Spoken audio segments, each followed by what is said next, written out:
What is good, Knicks Nation? Welcome back to Knicks Media. My name is Richie. I want to talk about last night's game and, more importantly, the overall dynamic of the New York Knicks as we head into a back-to-back tonight.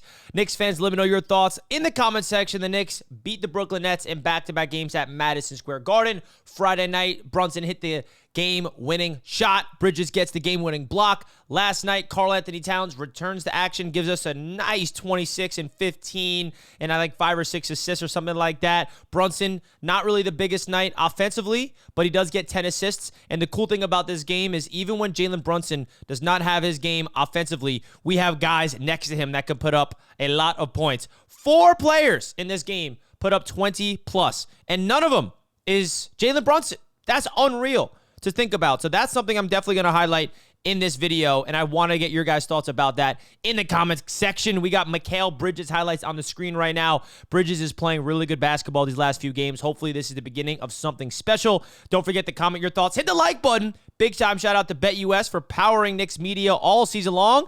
They have been this official sportsbook sponsor and will continue to be. You guys can check out the odds for tonight's game and all the Knicks futures by using the code YouTube150 when you sign up. You get a 150% bonus on your first deposit, 125% on your next 2. That's all the way up to $2,000. Big time shout out to BetUS for always being the proud sponsor here at Knicks Media. Please bet responsibly. So there is something we saw last night. And listen, the Brooklyn Nets, they're not the greatest team, but the Knicks have been losing to bad teams, right? So this is a good sign that the Knicks are finding their rhythm here, and hopefully they can do that again tonight. But something happened in last night's game that is kind of opening my mind a little bit, and that's the idea that OG Anunoby, and I have to make a dedicated video on OG because he is somebody that is playing the best basketball of his career, and he's so underrated right now.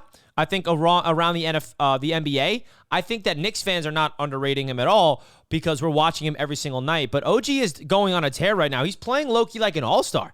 Like, am I too far to think that he's playing as good as an all-star? 24 points, 8 rebounds, and just lighting it up on the defensive side of the ball. Efficient, dunking the ball down low, always in the right spots, playing with a lot of energy. Shout out to OG Anunoby. Mikal Bridges, he's definitely getting his rhythm. His efficiency is through the roof. His shot is not broken. He's playing defense. He's playing fast. He's playing free. 44 minutes of action for Mikal Bridges. Pretty ridiculous stuff. Josh Hart with a near triple-double. 20 points, 8 assists, 8 rebounds for Josh Hart. He is playing such great basketball. He's also playing the best basketball of his career with the Knicks this season. So you got to give some love there, man. He's hitting all of his shots from downtown. He's getting more aggressive on the offensive end, which is awesome to see. And he's also opportunistic on the defensive end, forcing turnovers, pushing the pace as he always does. And then what more can you say about Cat? I mean, what more can we talk about when it comes to 26, 15, and 6, a block and a steal?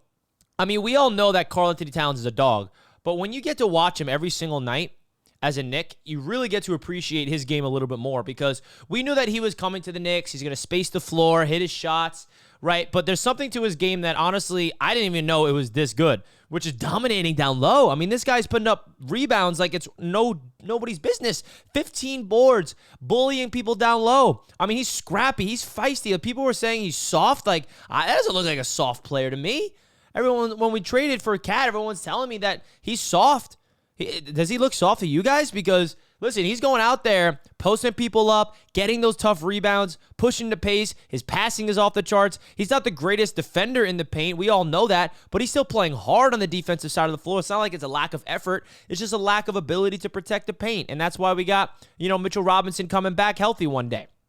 And Precious Achiuwa. Now, talking about the bench real quick, got to talk about Jericho Sims real quick. Now, Ariel Hukporti did not play in this game. That's another talking point. Why did the rookie not play when we saw, him play Friday night, 30 minutes, play phenomenal? I made a video about him yesterday. Is he to steal the draft? Is he going to replace Jericho Sims? No. Tibbs still loves Sims. And I got to give Sims some credit. He played really well. He really did. Now, you look at the box score, you may not think so, right? He only put up 2 points, 4 rebounds, and a -4. But he was a big piece to yesterday's game, in my opinion, defensively, more specifically. Switching, his lateral quickness, he had an emphatic block out of bounds. I mean, I think Tom Thibodeau loves Jericho Sims' versatility, and I'm not going to sit here and say he's been good all season, but I was impressed with Jericho Sims yesterday. And you can see why Tom Thibodeau keeps giving Jericho Sims that opportunity here, because I feel like his defensive ability is there. It's just a matter of more consistency from him. Speaking of the rookie, right?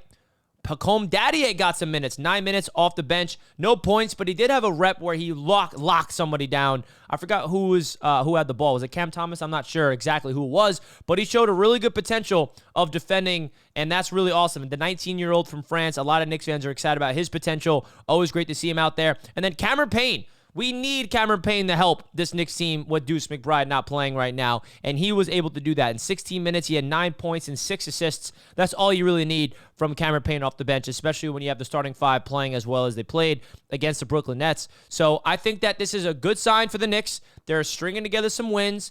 You know, I just want to make sure Knicks fans realize that last year, correct me if I'm wrong, but the Knicks were like a few games under 500 after 20 games or something like that. Like we were flirting around 500.